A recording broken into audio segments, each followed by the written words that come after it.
Good evening, and welcome to Nightmare Theater, episode 27.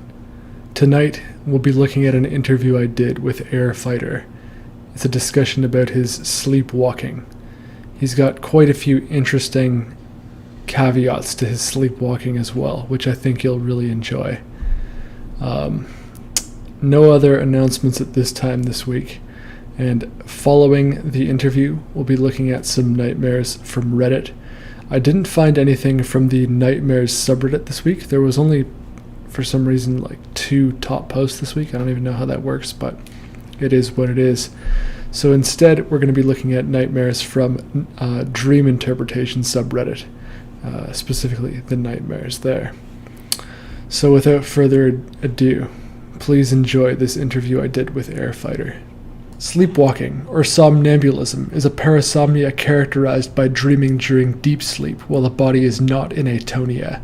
Since the body can move freely, people will act out their dreams, move around, or eat in their sleep even. In some cases, people have driven several kilometers or committed murder, sometimes both at the same time. Many people have sleepwalking in childhood but later grow out of it, and others continue to have sleepwalking their whole lives. Today, I'd like to give a warm welcome to Airfighter, who had sleepwalking as a child. Welcome. How you doing? Not bad. So, first thing I want to ask you, sleepwalking, obviously more common in children than adults. Have you ever had an episode of sleepwalking as an adult, or did you entirely grow out of it? It would depend on what you would consider an adult. I think the last time that I remember sleepwalking was when I was about 16, 17. After that, I don't know of any times where I have sleptwalked. I would hope that with me being a veteran that they would have told me something when I was in basic or something to that effect, but I haven't heard anything, so I would say that I grew out of it around 17. I imagine it would be a pretty, scary situation if you were doing that in the middle of, enemy territory or something like that, sleepwalking around. Oh, yeah. I was definitely worried on deployments that, what happens if I start sleepwalking and I walk out of the gate and just, like some sweatpants and a t-shirt. Yeah. Did you tell your superior about that? Like, did they have they ever heard of anything like that happening? I had talked to a couple of my superior officers about that. They had told me some stories of people who did sleepwalk out off of post and into like crazy territory. Oh my God. I didn't have anything like that happen when I was in, but I did hear some interesting stories from some of the guys that I talked to about people like sleepwalking out into unknown area outside of post and them not coming back until like the next morning. Oh, wow. Literally wearing almost nothing. Oh no. Well, at least they came back. I mean, that's the main point. Yeah. Oh wow. So most people who've had sleepwalking don't remember the episodes that they had or what they were dreaming about, or in the case of night terrors, they don't remember the nightmares most of the time, but some of them do. Have you had any memory of what you were dreaming or thinking during an episode of sleepwalking? There was one time where I don't know if this is the one that actually got you interested in interviewing me, but one of the times that I was sleepwalking, I sleptwalked directly out of my house and ended up laying down in the middle of the street like a quarter of the mile from my house. Oh, and it was really interesting because I distinctly remember trying to get away from some entity that I was dreaming about. And I was just running from it and running from it and running from it. And then I started dreaming that I had ran into a pool. And when I woke up, I was laying face first in the street while it was raining. Oh my God. Yeah, it was definitely something interesting, especially with the fact that I don't usually sleep with a lot of clothes on. I'll typically try to sleep with as little clothes as possible because I get really hot when I sleep. Mm-hmm. And so you can imagine, 16, 17-year-old outside, quarter of a mile from his house, damn near butt naked, Yeah. in the middle of the pouring rain at 3 o'clock in the morning. That was when you woke up? That was when I woke up. I woke up at about 3 o'clock in the morning to just laying there in the wet street while it's raining. What was going through your head in that moment? How did I end up here outside of my house? Yeah. Why would this have to be on the one night that it's raining? How long did it take you to find your way back? I live in a cul-de-sac, so it wasn't really that hard, and it's really easy to be like, okay, I live like almost at the end of the cul-de-sac, so it was pretty easy to find my way, but it was still like, how did I get out of my house and nobody noticed? Yeah, that ought to have been terrifying, for sure. Oh yeah. Were you lying in the gutter, or like just right in the middle? I was just lying in the middle of the street. Oh my god! Like a 2-lane street, just face first, laying down. Oh wow! Like I would normally sleep. I was like, oh, okay. Some old guy probably looked at his window and thought you were just planking or something. Exactly. These kids these days. I know, right? That had to be great, especially because all my neighbors are a lot older. And that's often a thing that I'll get, asked about is, oh, what are you kids doing these days, Yeah. I'm like, well, I'm surprised that none of my neighbors actually said anything about it. Yeah. So at 17, that was sort of when you last had it. What's like the first time that you were made aware that you had sleepwalking? So the first time that I was made aware was about like 7 or 8 years old. And my mom tells this story, and it is a little interesting, to say the least. So, at the time, I think I was like 3 or 4 years old, and I ended up... So, at the time, my parents were working on, they wanted to have another kid, right? So, my parents are in the middle of going at it, to put it lightly, and I sleptwalked into their room, dropped my pants, and peed all over the side of their bed while they were in the middle of trying to have, intimate times. Yeah. I mean, that's a bit like walking into hostile enemy territory, isn't it? Yeah. And my mom and my dad just watched me walk into their room, drop my pants, pee all over the side of their bed, pull my pants back up, and just walk back into my room. Oh wow! Did they realize you were asleep at first, or did it take them a minute? Yeah, it took them a minute to figure it out, and then as soon as they figured out that I was asleep, they were like, "Oh, well, I mean, you can't really punish him for something he didn't even realize he did." Mm-hmm. Yeah, and my question 3 here is, what's the strangest thing you've ever found out that you've done? Would that be it? Well, I mean, that would probably be the strangest. Second strangest would be, I think I was like I think I was about 11, and I sleptwalked out of my room into, I don't know how it ended up happening. I don't know if I ended up in the kitchen first, and I ended up grabbing like a whole bunch of snacks, and I went into the bathtub, and I was just eating snacks in the bathtub while asleep. Wow. What? Yeah. What snacks? It was like chips. I think like some of the saltine crackers, stuff that you would normally see people put like in a microwave. So this way, it's got that air seal to it. Okay. So I just went into my kitchen, opened up the microwave, grabbed like a handful of stuff, walked into the bathroom, and just started eating it, waking up with like bags of chips everywhere, and like, oh, well, I guess I was hungry. Wow. What did you like fill up the bathtub first? No, I was surprised. Okay. I didn't. I was just laying in the bathtub.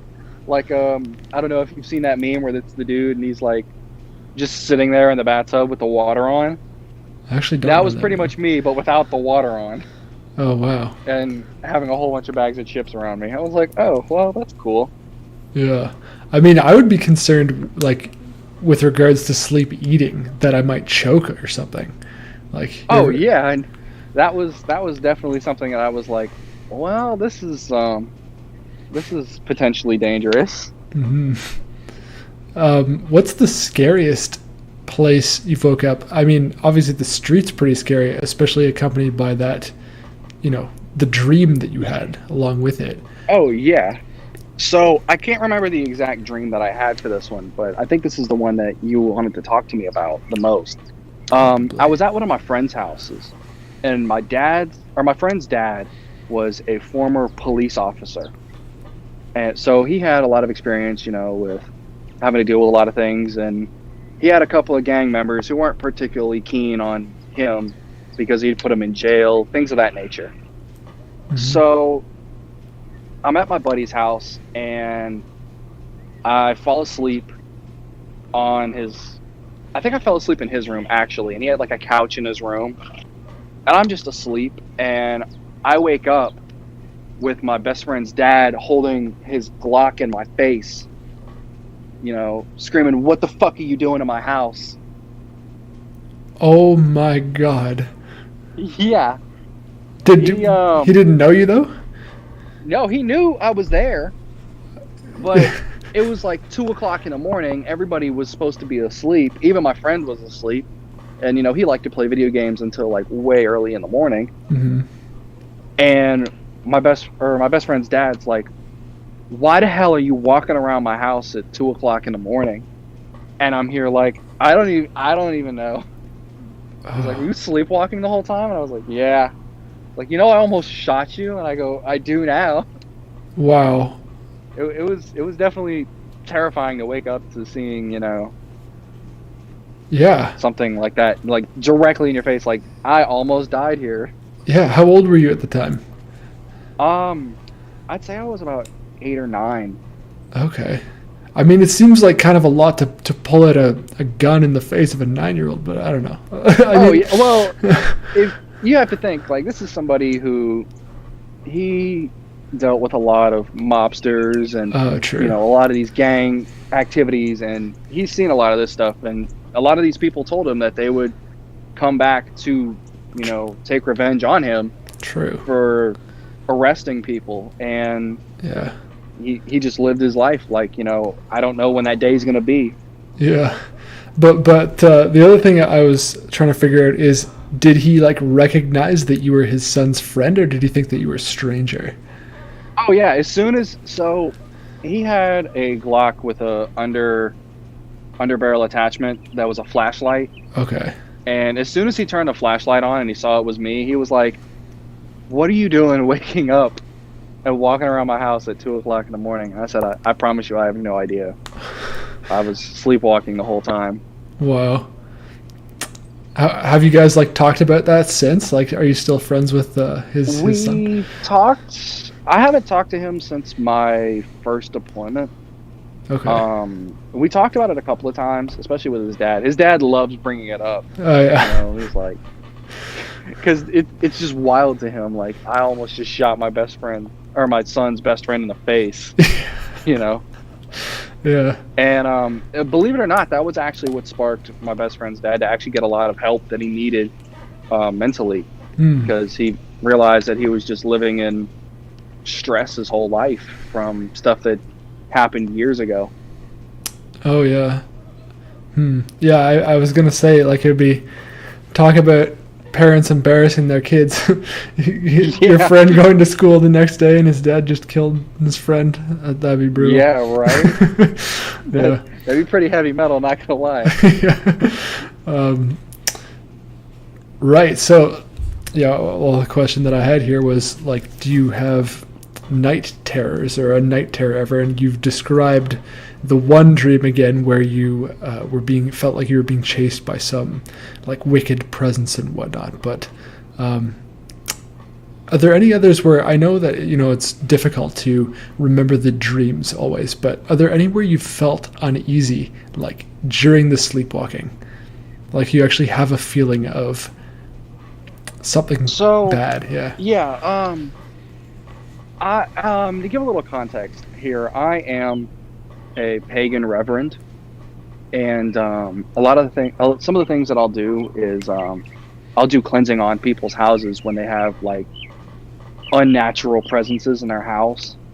And the way that I really got into it was my house was haunted. the house that I was living in for most of my life was haunted. And there have been a couple of times where I have dreamt that something was watching me, and I would wake up and I would see something in my room watching me. Mm-hmm. Is this and it took... Sorry. No, go ahead. I'm sorry. No. You go ahead. I've got a lot of questions, so yeah. I mean, this is something that later on I would find out, this is someone who lived on the property that the house was built on, because before my house was built, it was all sugarcane fields. And being from Louisiana, a lot of this area was slave-owned territories where they had plantations of sugarcaners. And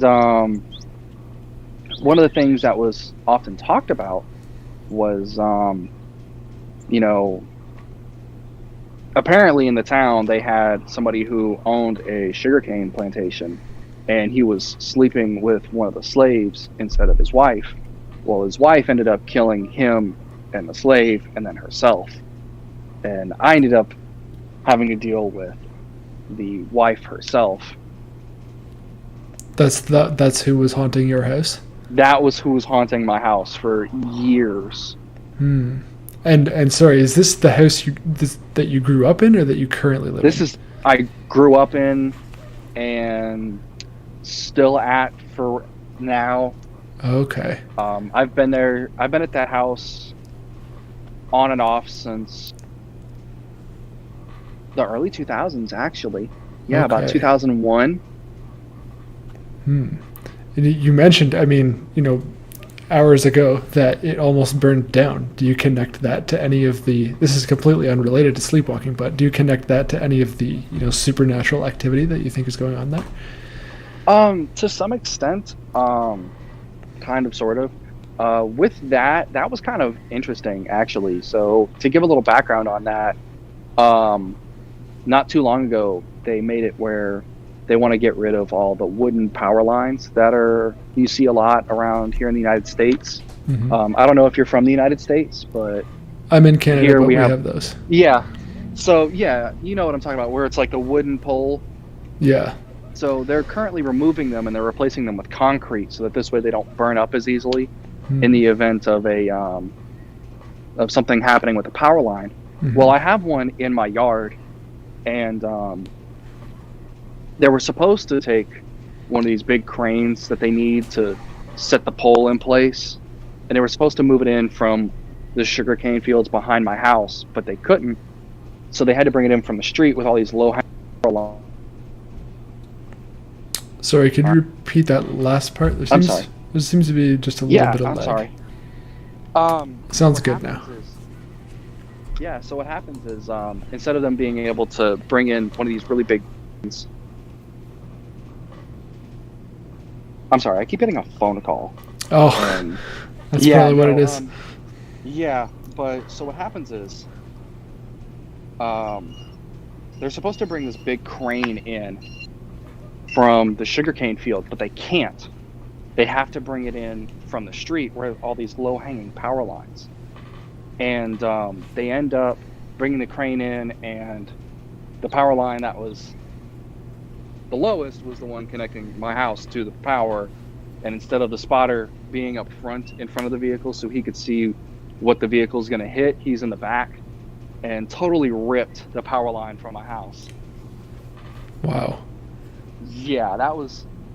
Yeah, fried a whole bunch of stuff. It was definitely something crazy. I had just gotten up because I mostly work night to go to some training that afternoon, and sure enough, I'm getting ready to leave, and all you hear is bam. And I go look, and sure enough, they pulled the whole power line off of the house. Live wire just skitting around. Oh my God. Yeah. Wow. And that was when you woke, and there were just flames, I assume, just engulfing part of your house, like. No. So because he didn't directly just drive forward and pull it off, he was easing it. It started causing tension, and power flickered for like a good 30 seconds, and it overloaded the stove and two of the refrigerators that my mom has in the house, and started smoking everywhere. Wow. Almost caused an electrical fire in the attic, where they found a couple of the wires were actually burnt up. Wow. Yeah, it was pretty bad. Wow. Yeah, I'm sorry that happened. Yeah, no, we were lucky in the fact that, it didn't fully catch on fire. And that's where, as somebody who does believe in like a lot of the supernatural, and, as a pagan, I have to thank, my gods. Thank you for not letting my house burn down right now, because that wouldn't have been fun. Mm-hmm.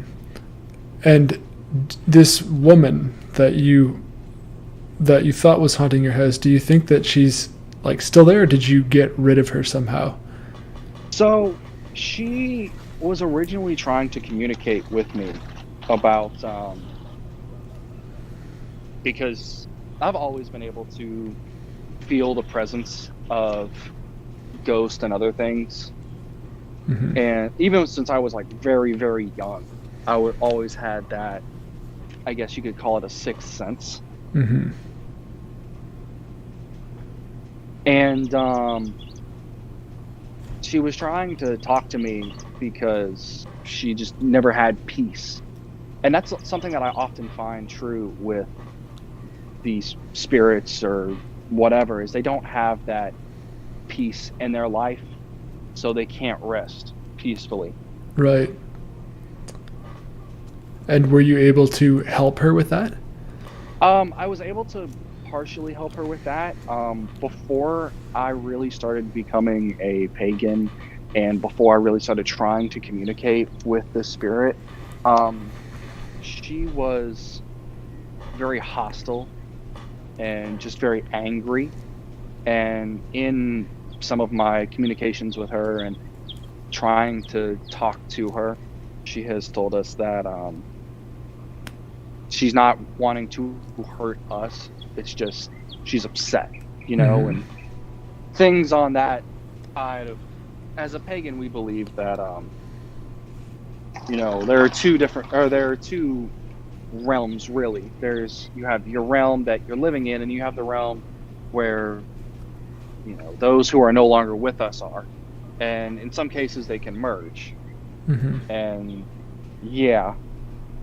Is it like Celtic paganism? I am a Greco-Roman pagan. Okay. But yes, it's very close to the Eclectics or the Egyptians. It's very similar. It's just a different set of gods. Right. Honestly. Right. So typically you'll see your Eclectic or your Nordish or your Nordis and your the heathens. Honestly, that's what a lot of them are calling themselves, because that is what they were called. Mm-hmm. And you'll have like those will mostly be like Thor,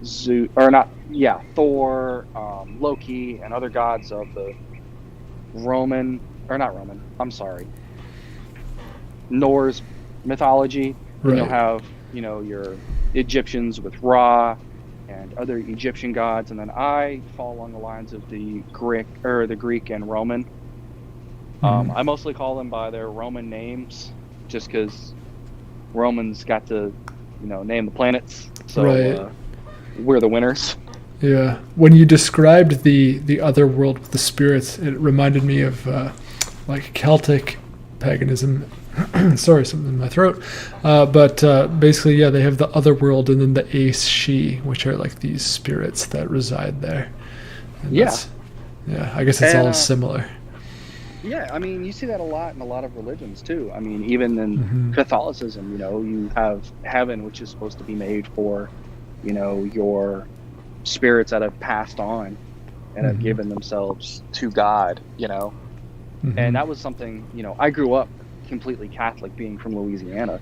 I'm one of the very few people in Louisiana who will say, like, yeah, I'm not Catholic anymore. I went to something that more so fit my environment. Mm-hmm.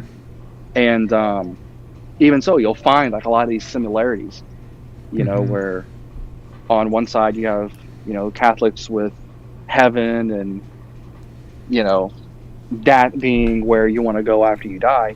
Well, as a Greco-Roman, I want to go to the pantheon with the rest of the gods. Mm-hmm.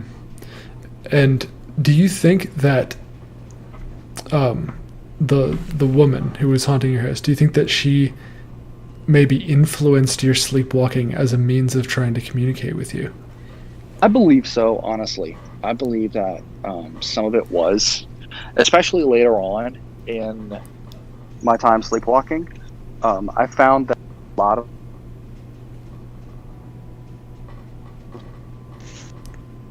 I found that a lot of times I would end up in very interesting places, honestly. Mm-hmm. Places that kind of made me think that there was more to what was going on, if that makes sense. Yeah. There was one time where I was actually in the cane field behind my house oftentimes I kept having this dream, and it was weird because I had this dream every time I made it to that point. Mm-hmm. So if I can, I'll send you some pictures of this, but behind my house is nothing but cane field. And if you look, there's an electric line, I'd say about a half, maybe 3/4 mile behind my house. And I would always have this dream that there was something that happened right there, and there was blood on the ground, and it was all over the sugar cane, and it was just everywhere, Mm. And I kept seeing the number 3, and I never understood what was going on in the dream until I started looking at, I had to ask for town records and other things of, people who owned the house before us or owned the land before us, and come to find out, around about that exact spot was where that woman ended up killing her husband, and the woman that her husband was cheating on her for. Wow. Like you found that out as a fact, like a historical fact? Yeah, that was an actual historical fact. Oh, wow. That in that area, that's where she killed her husband. That's where she killed the woman that was cheating on her, and that's where she killed herself. Was around in that area. Now later on, of course, the bodies were moved and they were placed in an actual cemetery, Mm-hmm. not too far from where the sugarcane field is. But it was absolutely wild to me to think that, I kept coming to this location and I kept seeing, 3s, and I kept seeing, this blood on the sugarcane at that point, and I kept sleepwalking to that point. Yeah, that's every time.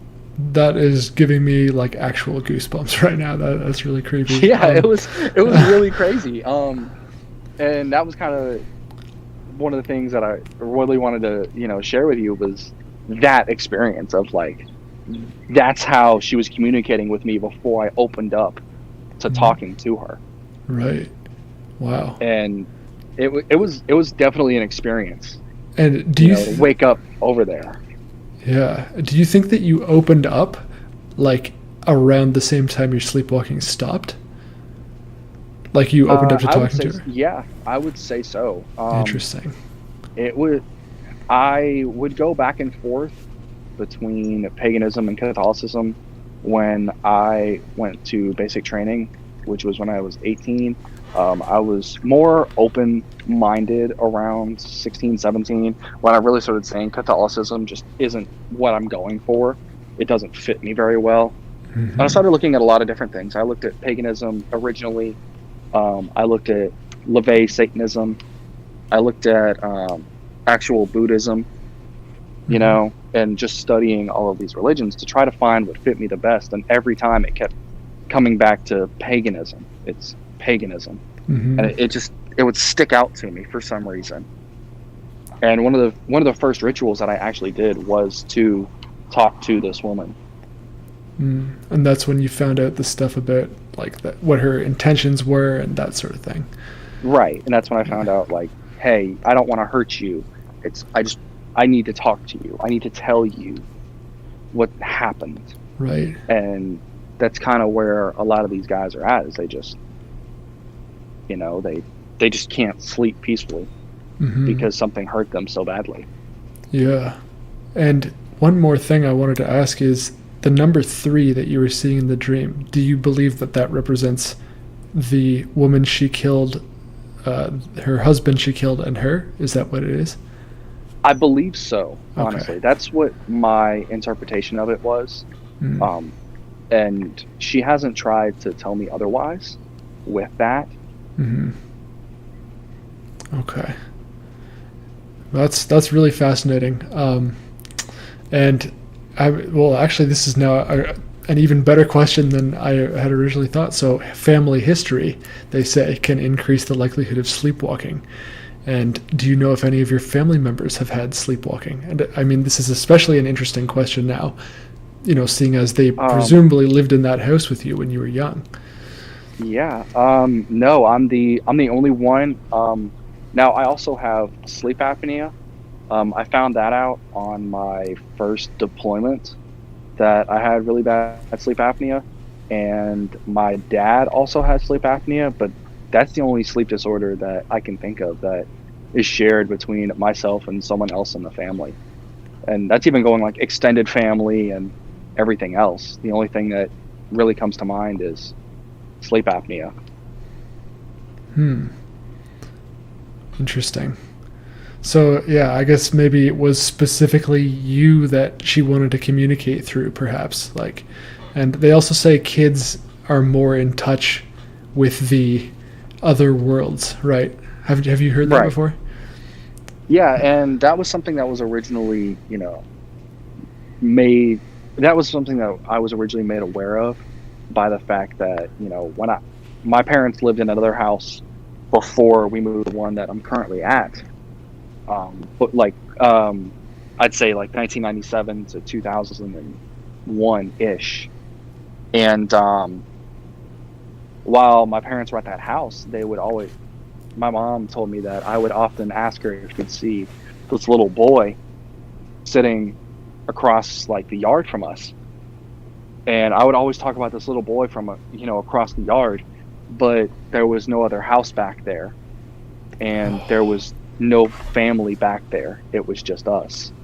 That's so freaky. But do you think that that's like a whole separate entity, or does he fit into the story? Oh, yeah, he was totally something separate. He was specifically in that house, and I have tried talking to the people who live at that house now. They don't particularly want anybody. I've tried telling them, like, hey, I used to live here, and I specifically remember, a little boy, being in the backyard. And if you would want, and I told him, I said, if it causes you an issue, if you want, I can try to put his spirit at ease so that he can move on. But they were very cold to the idea.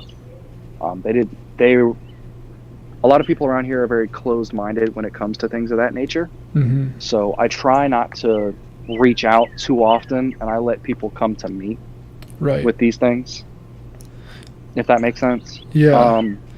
But that's when I was first made aware that, yeah, you've had this ability for basically your whole life, even since you were very young. Like, I was born in 1997, so I would say like 2-3 years old. I'm talking about, this boy that, is sitting in our yard, but he's not there. Mm. Have you ever found out any more information about what his story might be? I have not. I have tried looking around, and I can't really find anything. And seeing as that was when I was much, much younger, I don't remember what he looked like or anything like that. And honestly, I wish I did, so that this way I could try to find out more about him. Mm-hmm. Interesting. What do these rituals that you do, what do they entail? For the most part, if I'm performing a ritual, it's typically I'll do it on a pagan holiday, and I will open up a circle or in that second world, so that this way I can communicate with my gods and my goddesses, and I will thank them for things that they have done for me. I will thank them for getting me through deployments and getting me through really hard times in my life, and giving me the perseverance to continue moving forward with what I want to do. Mm-hmm. And I will offer them a offering, typically like some kind of cookie or some candy, or maybe something a little more natural that I will then give back to the earth. And then I'll get something to drink. Typically this is juice. A lot of other pagans will typically use alcohol. I don't particularly like mixing alcohol and rituals like that, because typically that's where bad things happen. And I'm personally not a big fan of that. In terms of like your focus, or in terms of yeah, in terms of okay. my focus, because I mean, you'll see, like, for example, people will often talk about Ouija boards, how it's a party game, right? Well, Ouija boards are part of my religion. It's part of paganism, but you have to use it with the correct intent. You can't just open up a Ouija board and go, I want to talk to whoever's out there, because there's a probability that you're going to get something that you don't want to talk to, and it's going to latch itself onto you. So having heard a lot of these stories, and having to now that I go to people's houses and I'll do cleansings for them, because that's the thing that happens to them. They'll start doing stuff that they probably shouldn't have, because they didn't know how to do it correctly. I see. And I'm having to fix the issues. So I make sure that if I'm doing a ritual, I'm very respectful to the gods, and I have the intent of who I'm talking to. Interesting. And when somebody wants a cleansing, do you tell them, like, we have to wait till it's like a pagan holiday, or can you do that at any time? I will do, or it depends on the severity. I actually did one here recently where somebody had, pretty much, to put it lightly, something was haunting her and was actively trying to kill her. She had knives floating around her house. I actually physically saw, like, knives floating in the air. Oh my god. And they would fly at the walls.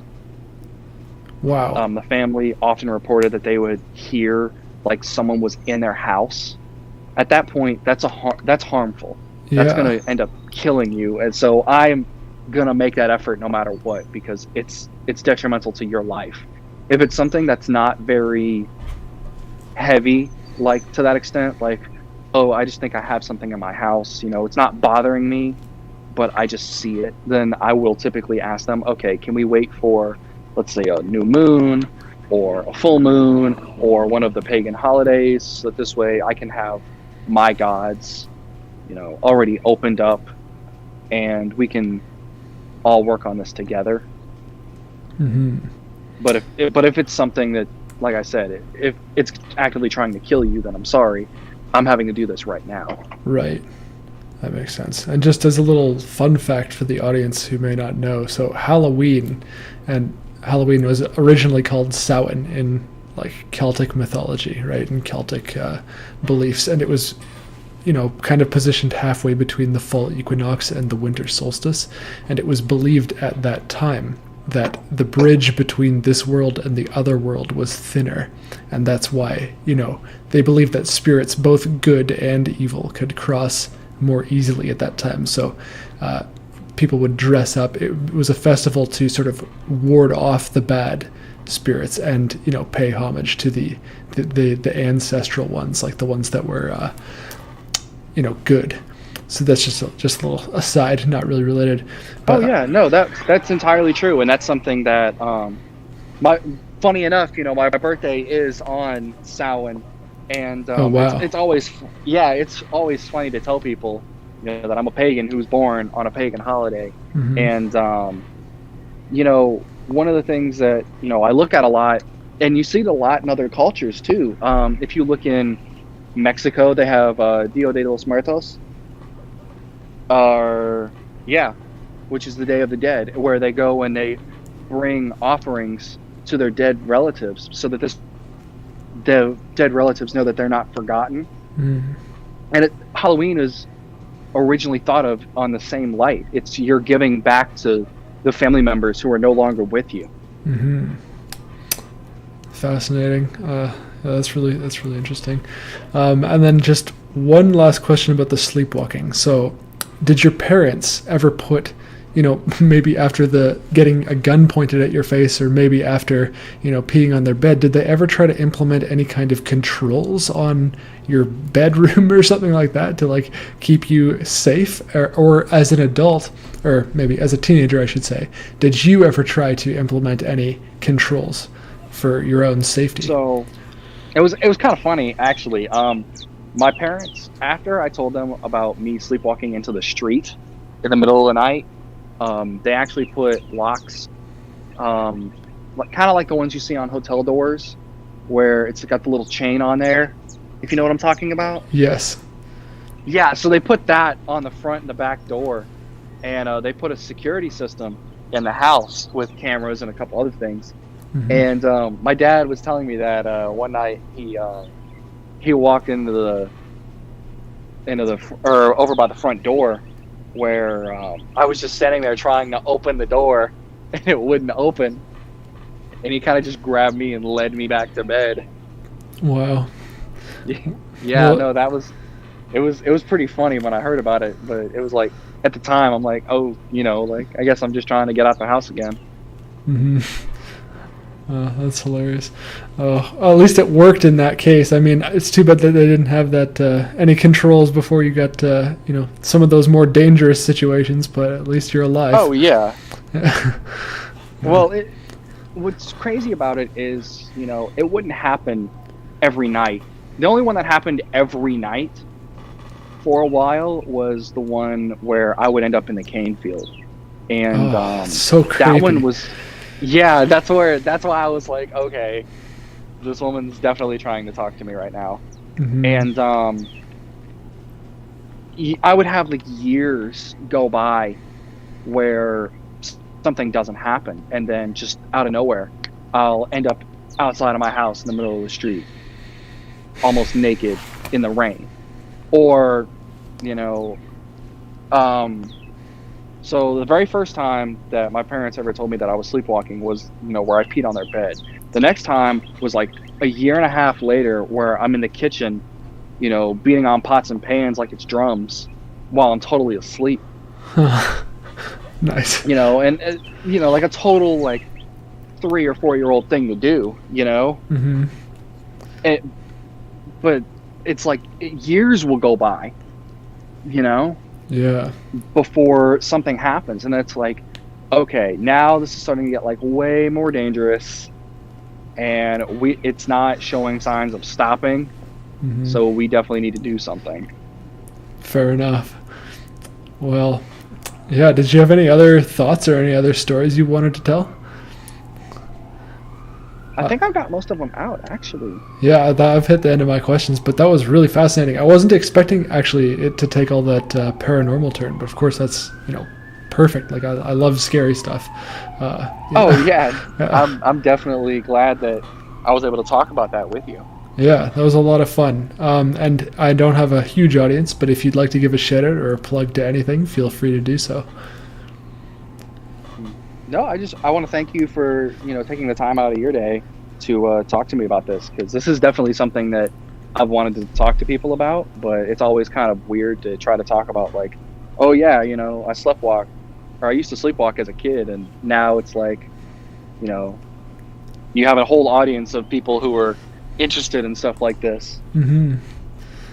Yeah, well, thanks so much for coming on. It's been a pleasure. Oh, thank you. Thank you again to Airfighter for coming on and speaking with me, and I hope everyone enjoyed that interview. I'll have that uploaded, I think at about 10:30. That should come online. But now, let's read some nightmares from Reddit.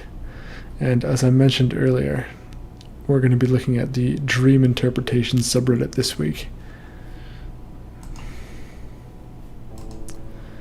This is a post by a user named Rukia The post is titled, 2 Nightmares with one involving a lizard and robbery. The post reads, had 2 nightmares. The first was about my mom saying the same thing she always does.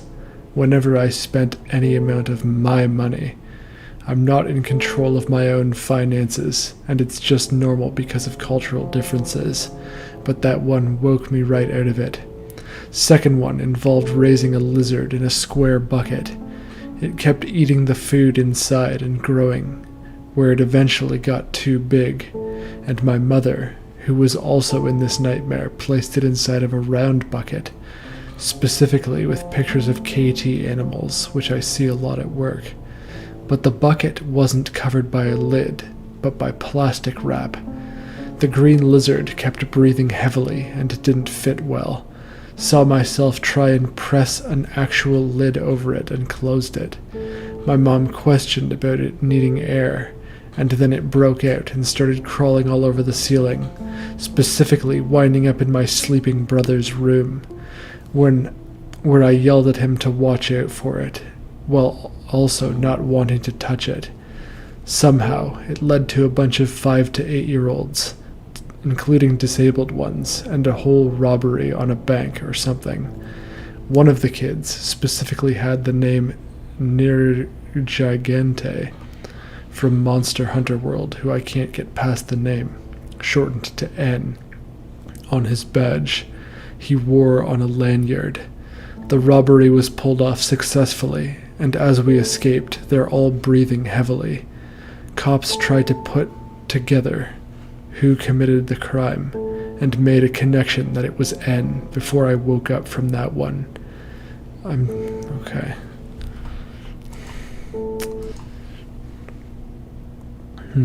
I mean, the first thought is that it kind of reminds me of Stranger Things, when that fat kid he finds that lizard. I forget what he names it, and I forget which season it is, but basically turns out to be like a baby Demogorgon, and it keeps growing and growing, and eventually it devours the cat, that type of thing. I can't help but wonder if this nightmare was partly inspired by that scene. I think it's season 2 of Stranger Things. But it seems like you seem to think that this could be connected to pressure from your family to spend money or not spend money, I guess would be more accurate.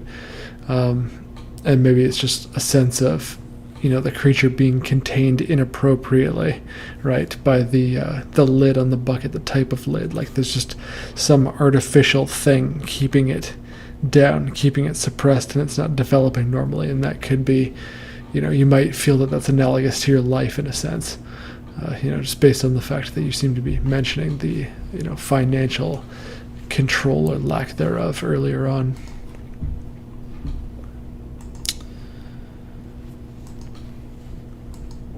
This is a post by a user named ThankfulP.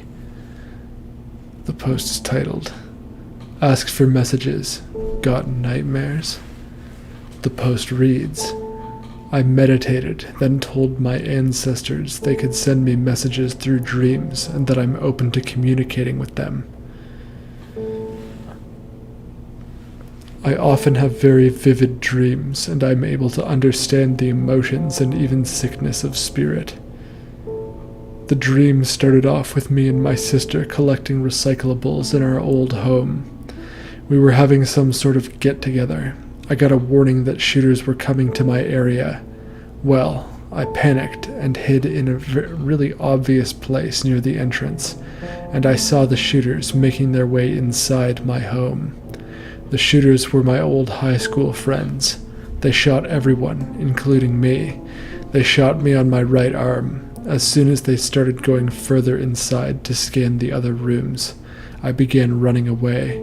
I ran away and was being chased, but I was a lot more ahead of them. I went to go see my half-sister, but she was not there. I ended up going through the windows because they were easier accessible. Some were open. She still wasn't there. In fact, I went from room to room to room to make sure I didn't get the wrong apartments. But I threw myself in a room, and there was a native man meditating and sitting down in the room. His room was covered with very old-fashioned decorations. I quickly apologized and explained that I was being chased, and we both talked about spirituality and bonded. Suddenly, the person who is following me finds me and shoots me in the arm twice, then points over to the man beside me. The man beside me takes off one of the decorations from the wall, a bow and arrow, and shoots the shooter multiple times. The shooter dies, and I tell the man I'm not gonna make it. He then reassures me that I will be okay and wraps something around my arm. He takes me to my older brother to his car. He is with his friend, and they are both ready for any sort of encounter they may have to deal with. I am in the back seat, and am relieved, and I tell him I got shot 3 times. I don't even know how I'm alive.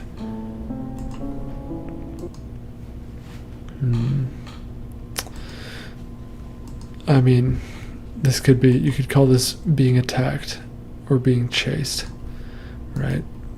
So, if you're being attacked, that could mean that you feel out of control or vulnerable about some aspect of your life, and the weapon used as well as the identity of the attacker may be clues as to what you feel vulnerable about. So in this case, the weapon is a gun, and maybe you have a fear of guns, or maybe it's the whole, shooter in a public space type fear. That could be what it's about, or that you feel out of control maybe in those sorts of situations. Likewise, if you're being chased or attacked, that could indicate that you're avoiding some confrontation in real life from either another person or situation. So that's how I would interpret that nightmare. The fact that you're looking for messages from your ancestors and this is what you got, though, maybe tells me that this is somehow part of your anima or something that your subconscious mind is trying to tell you, because you were seeking answers and this is what it felt that you should have had. Maybe it's trying to stress the importance of family because or friends and family, because you have the people who sort of come to your rescue there at the end when you thought you were going to die. That could be maybe what your subconscious is trying to tell you.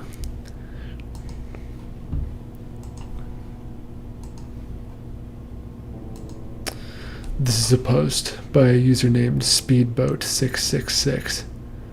The post is titled, "Dark Flight, Legs Turned to Cinder Blocks, First Horrible Dream in a While." The post reads, "Hi, I had a dream last night. The first half of it I don't remember much. I remember it being very normal, not really that important. The second half of it I was on an airplane. The seats were facing each other in a 2-seat facing 2-seat style. The whole cabin had no lighting and the view of the cockpit was visible. The flight started. Everything seemed normal. I was sitting in the top right of the cabin if you're facing forward from the back. I was talking to one of my best friends. We were having a pretty honest conversation. I was telling him really deep thoughts I didn't want many people to know. I feel this sudden drop. I turn around and we're flying in between buildings, and everything on the ground was cubes. Everything was a semi-neon purple, cyan, and orange. We land in this space by doing a nosedive in a place with blocks mostly cleared out. I get out. There's this woman standing there, staring at us. I look down, and my legs are gone, stuck in this rectangular cement cube. I can barely move. I try doing so. I fall to the side, hitting the ground and staring up at the dark, purple sky. I stay like that for pretty much the rest of the dream, doing nothing but that, feeling a sense of nothing but overwhelming dread.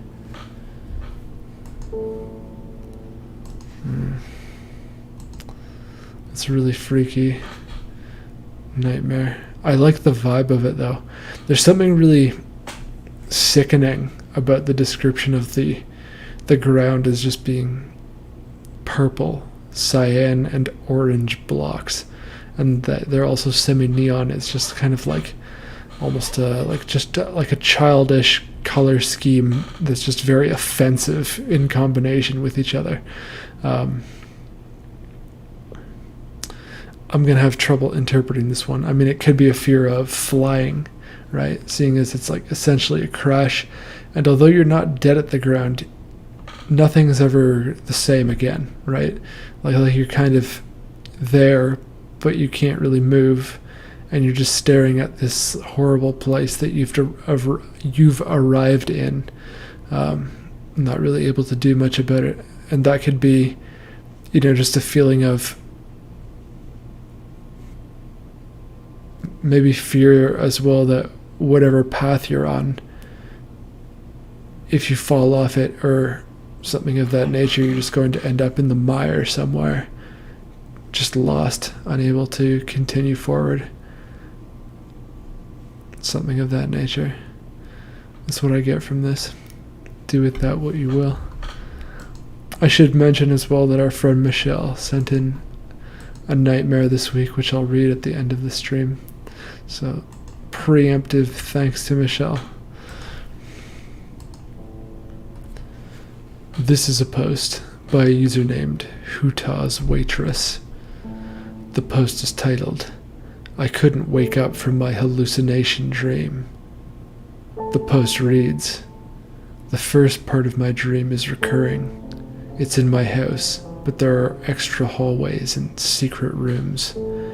I was there with my mom when my boyfriend walked out of the house with his guitar. I immediately got in my car and followed him, upset, where we ended up at Walmart. I realized I had dissociated because I didn't remember the decision or the drive, and had left my mom behind at my house. She was just visiting.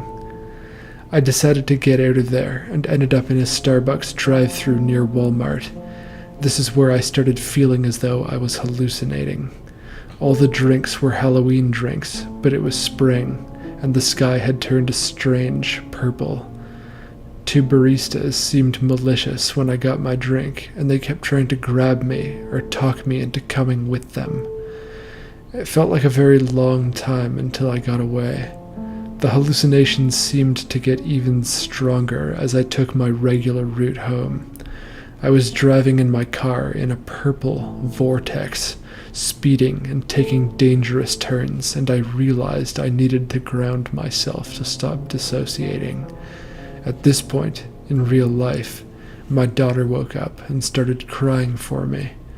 My purpose at that point was to ground myself back to reality, but was also consciously trying to wake up to go to her.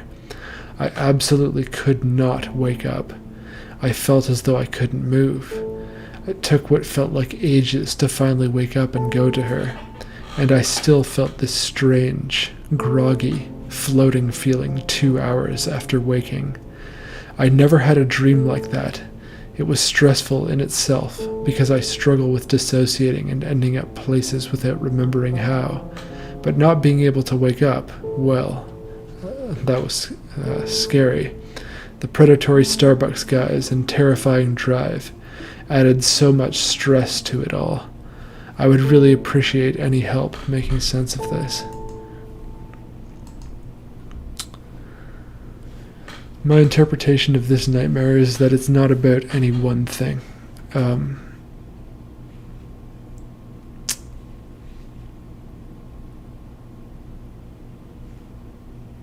So, I mean, what I was thinking there is maybe I could say in general that it almost kind of gives me the sense in its entirety of agoraphobia and not wanting to be out near people and just wanting to be back in your bubble. And just like the reason I was thinking that is kind of like the purple vortex that you're driving around in your car could also just be like the people at Starbucks, even though they work there, they're hostile, right? And the fact that it felt like the conversation like dragged on forever when they were just constantly,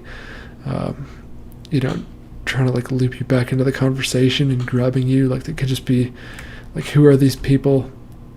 I mean, which is also consistent with dissociating, of course, just the feeling of who are these people in general, no matter who it is. So, I mean, that's like the second most obvious interpretation, that is, right, just that it's a dream about dissociation and, just a dislike of dissociation and not wanting to continue with that. That's the best I got there.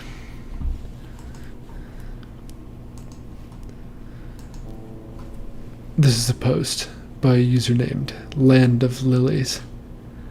The post is titled, Murderer Who Claims an Evil Version of Himself Compelled to Kill a Random Guy. The post reads, I had a dream where I wasn't involved at all, but I was taking the perspective of an investigator in this dream, who was solving a murder. Not really solving. They knew who did it. They were trying to find out why. The investigator I was seeing through the eyes of was a man. Sometimes I could see the back of his head, or the face he was making, especially when he was talking to the son of the murderer, whom he talked to first. When he talked to him, I realized the murder happened years ago, because the investigator asked him why he stopped talking to his father, the murderer. He said because his father was crazy and he killed someone, of course. I don't know how we got there, but then we were talking to the murderer. This is when I couldn't drift from the investigator's point of view. I was stuck looking through his eyes, looking at the murderer straight in the eye while he asked questions. The man said his son wouldn't understand, and told him how in 1930 everything was different for him. He claimed a different person murdered the guy that was dead. It was a person in his head, the bad person. He took over in 1930 and killed the guy.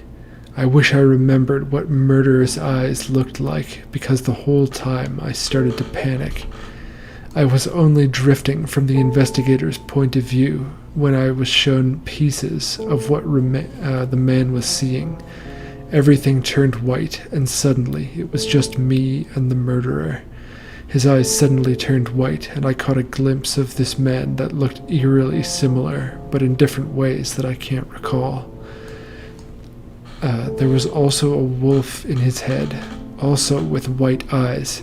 He started screaming this part, and the last thing I saw was him as a kid, with blood all over him, with normal eyes, freaked out as he stood next to a corpse that was ripped apart. I realized this man had murdered someone as a kid and gotten away with it for years, as he was like 7. He must have told his son, who then ratted him out. When I saw the boy version of the murderer in the background returned from white, seeing that little boy version of the murderer and laughing made me struggle to wake up. I think the only good thing about this dream was that when I woke up at a preferable time, or at least a time that I strive to wake up at. I guess a key detail about the dream is that they questioned everyone under a large oak tree on a hill, and this is the exact same place the murder occurred when I saw the kid version. Anyway, I really hate horror movies, but this was really freaky. From time to time I watch those investigator shows, but not in forever, and I know they weren't as dramatic and surreal as this one. Well, right at the end there, they kind of, stumped me a bit, because that was where I was going with it. Just anytime you see... So a lot of people, that I've come across do have these dreams where they're not actually in their own dream, or they're from the perspective of an investigator, as you said. Like, I've heard others that are literally investigators investigating murders, or that are just some other weird thing happening in a dream, and they're not really in the dream. They're just kind of watching from behind the eyes of someone that they're aware is a character. And I don't know, I've never had a dream like that, so it's difficult for me to know. And every time I hear one like this, I think that it is probably because of some narrative that you saw, right? Like the significance that everyone's being questioned under the place where you knew the murder occurred. That's just like an interesting, plot point, right? Like, there's nothing that you've given me to indicate that this is a real place. Like, if you had been like, oh, it happened out of this large oak tree in a schoolyard that I went to like middle school at, well, then I could maybe start interpreting it from there. But the fact that like it really doesn't have anything to do with your own environment, that you, well, at least not that you've communicated in the post, right? Like, that makes me think that it really doesn't have much to do with you at all, and it is in fact just a narrative that your brain is producing. But it is unpleasant, and you don't watch horror movies, and you don't enjoy unpleasant things, presumably, if you don't watch horror movies. So I'm not really sure. I mean, like, it could just be like a deep memory from your subconscious. Remember these investigator shows that you watched before. Maybe you missed them. Maybe there was something about them that stuck in your mind, and now it's kind of coming up again. Your subconscious wasn't finished exploring that idea or some of those themes, I guess. That's all I can really do, because it really seems like you're not getting too in depth with what you think it could mean, or any details about your life or your dream. And again, for me, what's interesting is like I'm not me in my dream, in the sense that I'm not really self-aware in any of my dreams. I'm very in state, as it were. Like, I'm just living in each moment when I'm in a dream. But I'm definitely not someone else ever. It's always just a consciousness, and I'm just observing through that consciousness. So that's kind of interesting. But let's read another nightmare. This is a post by a user named KazuMakanto22. The post is titled Reoccurring Nightmare. The post reads, "For starters, I'm a 15-year-old male, and I've had some sleepwalking and other sleep-talking issues for a while, as well as night terrors when I was younger.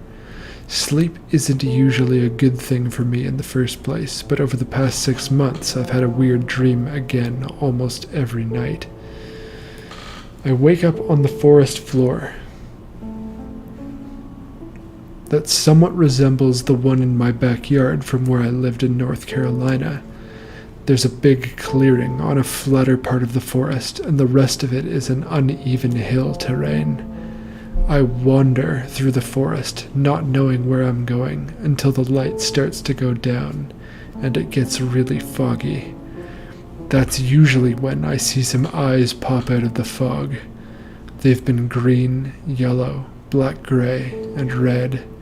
I sometimes turn and run, but when I don't, I see a tall dog creature that looks like a Wendigo, but with bigger, less skeletal body and a rotted head.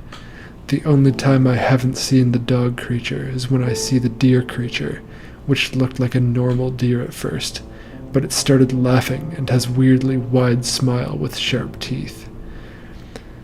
Every time one of those creatures catches me, I wake up in a cold sweat. My therapist actually prescribed me a stronger night terror meds, and I hadn't had any dreams until last night. But last night I saw the deer creature again. I'm going to see my therapist again to get my medicine checked out, but hopefully I can start to understand what this is and why it's happening over and over."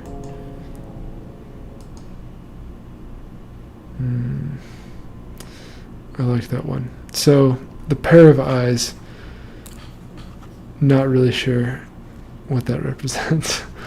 I can interpret this in terms of like it being a chase sniper, though. What's also interesting is that it's a night terror, and you're remembering it. So in a night terror, that happens during deep sleep rather than REM sleep.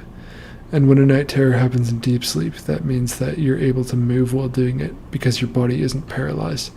So I'm almost curious if maybe back when you lived in North Carolina, maybe you did walk out into some field, or not a field, I guess, a forest. Maybe you did see something at night and you don't even remember it because you were asleep at the time. That's a really scary thought. Like maybe you had like a Wendigo encounter in your nightmare. It wasn't even a dream. And now your night terror is just kind of bringing it back to you. But in any case, if you're being chased, that indicates that you're avoiding some confrontation in real life, whether that's another person or situation. So it could be that the monster, whatever it is in your dream, is representing that situation. Now, again, I don't really know what that might be, and you'd have a better idea of that than I would. But just some food for thought there.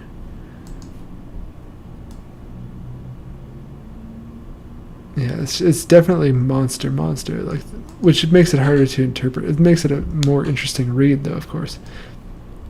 But yeah.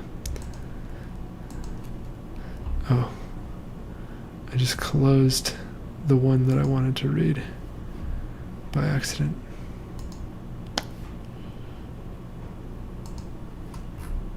Oh wait, hang on. Let me find that again. So that was actually the end of like the top ones from this week, even on nightmare interpretation or dream interpretation. But then I went to just top posts all time because it's a slightly bigger subreddit than nightmares. And let me just read. Like it was like a long one. It's like, oh, let's just check out like one of the top posts of all time. So here we go. One of the top posts of all time from dream interpretation, and it's a nightmare. And then we'll get on to Michelle's nightmare. This is a post by a user named Frank the Dragon Slayer. The post is titled,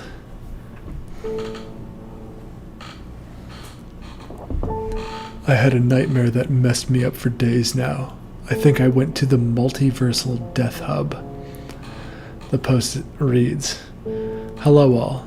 About 2 weeks ago, I had a very existential lucid nightmare that I can't get out of my head. It's to the point where it's been affecting my waking life. I need some outside help making sense of what it could mean. For context, I have existential issues involving what my purpose in life is, or even what I'm supposed to do, or even if I'm supposed to exist at all, So it all began in a sort of a black void, with a warm-colored aurora in the sky. Directly in front of me, there's a hooded man with his left eye missing that looks like an old, grizzled version of me. Same look, voice, eye color, scar on the upper lip, everything. He's looking into a circular stone fountain-looking thing, with a bonfire positioned on a raised platform in the middle. Around him, in every direction, as far as I could see, were hundreds of thousands of gravestones. All of them had vague endings written on them. For example, the Swiss ending, the atomic ending, the fantastical ending. Some were filled in while most had empty holes in front of them. I approached the man in the middle and politely asked who he is and where I was. He simply responded with this, You know where we are. This is where we're all going to go to die. Now find your grave. I'll help you out when you get there. I responded with, My apologies, pal. I'm not dead yet. Who did you say you were again? Does it matter? We're all the same here anyway. That's when it occurred to me. All these graves were for different versions of me. From different realities or universes I didn't know. I was fairly certain I wasn't dead, and this was all just a bad dream, so I decided to explore and possibly see which gravestone in this labyrinthine graveyard was mine. As I walked, I started to feel a tug from my chest, like my heart was being pulled in a certain direction. I followed the pull of what seemed like ages. Eventually the graves just stopped, except for this one gravestone sitting alone just outside of where the rest of them lay. As I approached, my soul felt like it was sitting next to a cozy fireplace, so I had the feeling that this grave was mine. I eventually got close enough to read it, and it had not been for the dust and debris covered it. It looked old and dilapidated, yet it still had an open plot in front of it. I brushed off the dirt covering the gravestone and what I read chilled me to my soul. The bad ending. The old man came from beside me. What an unfortunate soul, this one. I feel really bad for him, you know? I think that's me. What? No, I couldn't. He's not. He looked at me. His face grew grim. Oh shit, you're not supposed to be here yet. Then he grabbed my face, and I felt my brain shock like it had been struck by Thor himself. Then I woke up, sweating, crying, and white-knuckled. I'm absolutely fucked with my mind ever since. It's absolutely fucked. Sorry. I butchered the last sentence, but still, I mean, a very good nightmare. I think you can all see why it's probably one of the top rated. And it's, fairly easy to interpret as well, like, in terms of what might be happening here. I mean, certainly the vibe was really interesting. The start of it kind of reminded me this story that I wrote when I was 20, like 7 years ago. It's on my channel, actually. It's one of the... So I was writing these kind of peaceful stories for a little bit, and there was one called... I did a series that I didn't finish yet, actually, called The Abandoned World. And the second story in The Abandoned World is called The Reverie Bed. And it's based on this kind of, I guess, fantasy that I had, like, about just being in this place that was just this massive pine forest, and there was snow on all the trees and on the ground, but it wasn't cold. And I was just walking through, and then the trees became thinner and thinner and then disappeared, and I'm in the middle of this, like, dried up lake, and the sky is colorful, and there's a sense of peace to it, and there's I guess it was almost like approaching Valhalla or something, something from, like, Norse mythology. That's kind of how it felt, and I kind of get the sense here too. But the other thing that's interesting is there's this description of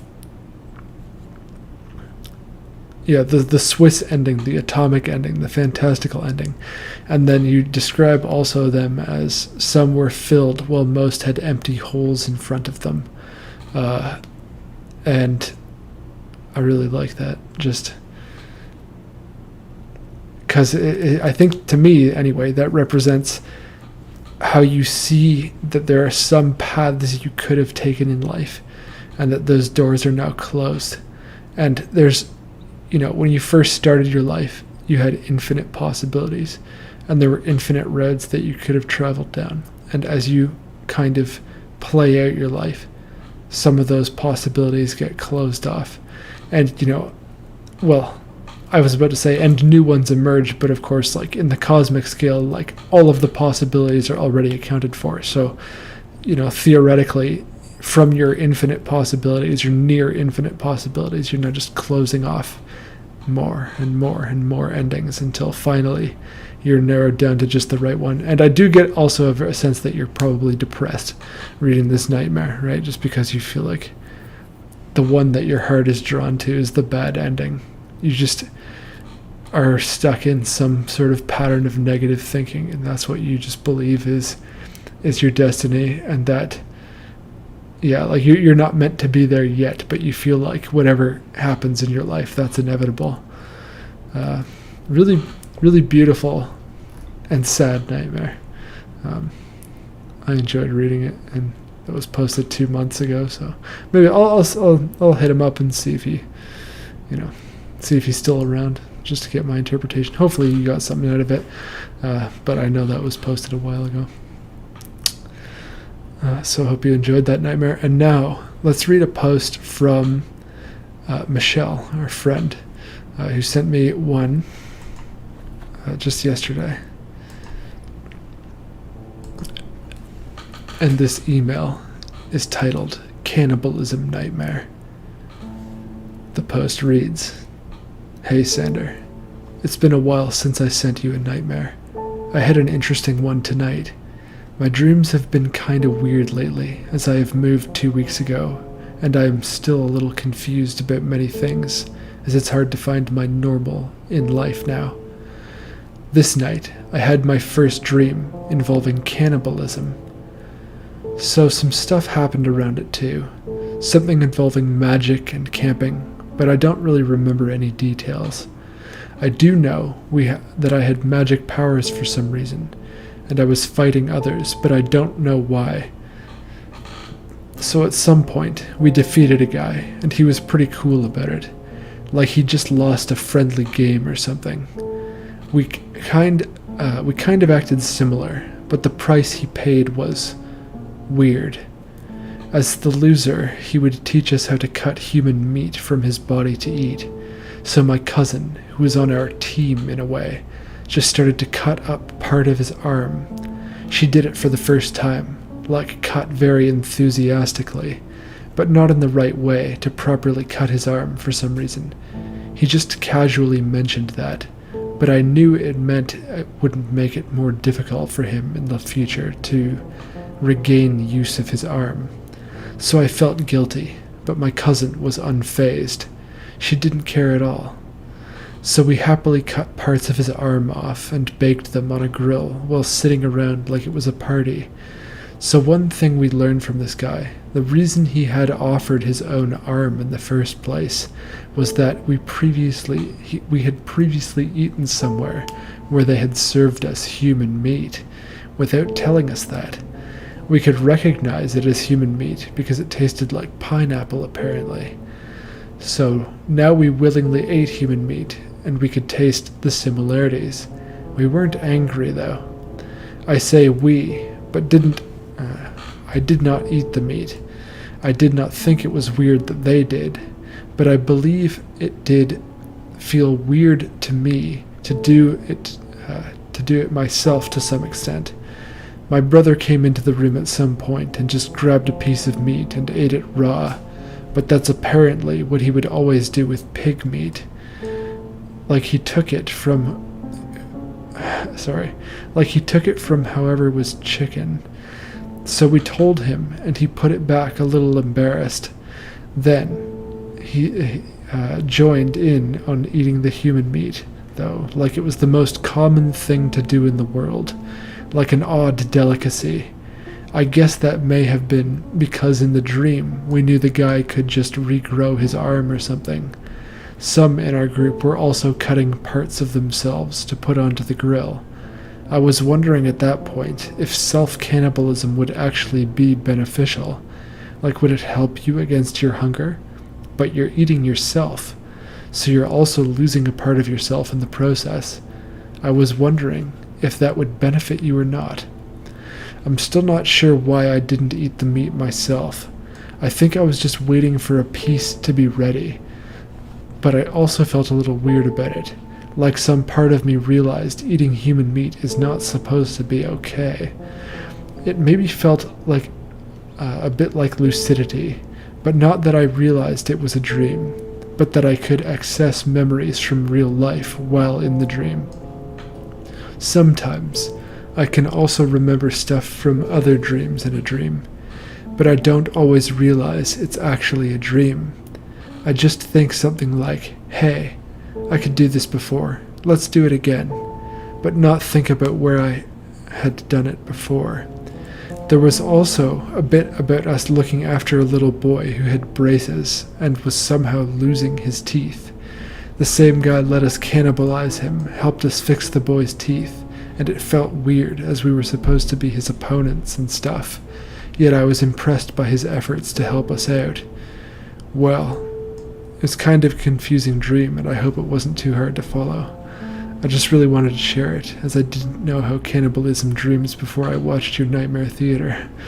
The weird thing is, I didn't even realize it was cannibalism until after like 5 minutes after I'd woken up, because it all felt so normal in the dream. Anyway, looking forward to your next Nightmare Theater, and I hope you enjoyed reading the new dream. Thank you, Michelle. And I mean, I think you already know what my interpretation's going to be, because you evidently saw my cannibalism interpretation. But we'll just go over it anyway, just for fun. So, cannibalism. if you see someone being cannibalized in a nightmare, and it wasn't you doing the cannibalizing, but it suggests anyway that you believe that there may be some sort of power imbalance or unhealthy power dynamic between the person being cannibalized and the people doing the cannibalizing. So I actually have to go back to try to recall who this fellow was.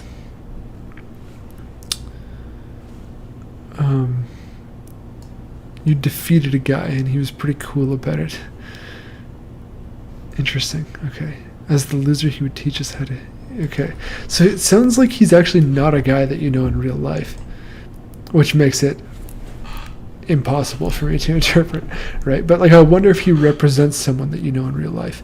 And also the fact, like, later on that, you know, there's a little boy who has braces and is losing his teeth, and the same guy is then kind of going above and beyond to help out this guy. So, and you feel like you're impressed by his efforts to help you out, but at the same time you're kind of wondering, like, what is going on here? What's this guy like why is this guy, you know, maybe prostrating himself or just putting himself beneath everybody else? Maybe there's a guy that you know like that in real life, and you just wish that maybe he'd grow a spine and, you know, stand up for himself. Like, that could be what it is, just kind of discomfort at watching someone kind of put themselves under someone else. That's kind of the feeling that I got from this. And maybe, yeah, like just the fact that your brother kind of pops in. Maybe it's like a family friend or something. Maybe you feel guilty about the way your brother kind of takes advantage of the guy or whoever he is, you know. But again, we don't really know. But I really enjoyed that nightmare. Thank you so much for sending that in. And that's going to do it for Nightmare Theater this week. Next week, I'm trying to there's one more interview that I want to do, and it is for night terrors. Those are pretty much all of the the parasomnias that I wanted to get interviews for. So just that fifth one, that'll do it. I'll be honest, and I'm going to make a more formal announcement about this soon, but Nightmare Theater as it is currently is probably not going to continue to exist in the near future. I might try just moving it to another channel.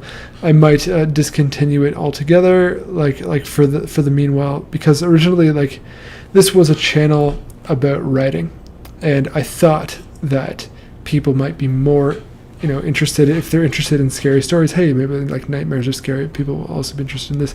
But I feel like there's not a whole lot of sort of cross interest between the two things.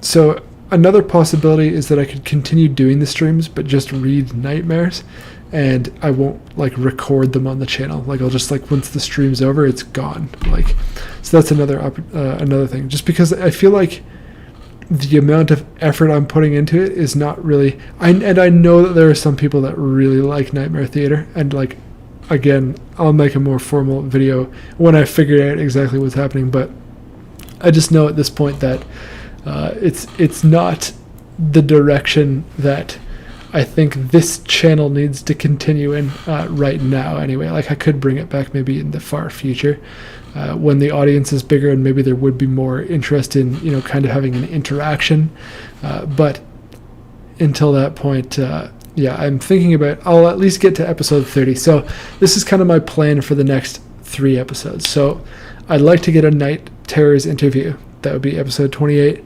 Episode 29, I think we'll probably do something like the best of Reddit. So that would be like going through like the top nightmares posts of all time. So that should be good. And that could be like a mega stream. That one might be like 2 hours. Like, we'll just really, because I got a comment, you know, like just last week, like, oh, I love the part where you read nightmares. Like, could you make one that's just you reading nightmares? And it's just like, oh, I was thinking about like quitting the show. So like, oh, you know what though? Like, maybe we'll just make like one like epic stream. I'll just pick like the best nightmares and we'll just like pound that out, you know, like that'll be a lot of fun. And then for episode 30, I think that what I'd like to do is go through. So on my TikTok, I found like 34 or 38 or something sleep paralysis demons. So it would be like a bestiary of sleep paralysis demons, and I was just like, I was also planning on making like a tier list video on that and just uploading that separately. But even before that, I think it would be good to just sort of introduce them. So I think in the final Nightmare Theater stream, it would be a lot of fun to just go into, some of the stuff that people really like, that's like popular, but like when people talk about sleep paralysis demons, they don't really like categorize it into that level of taxonomy. So I think that could be really fun. But yeah. Anyway, don't take anything that I say too seriously just yet. That just be aware that there might be some changes coming soon, but I'll make more formal announcements on that later on. Thank you so much for coming out to this stream. It's been a pleasure. I hope you enjoyed that interview. I hope you enjoyed those Reddit nightmares. Subscribe and hit the bell for more stuff. The stories will keep coming no matter what, and there'll be a few more weeks of Nightmare Theater, and who knows what'll end up happening again. But until next time, embrace the beautiful dark.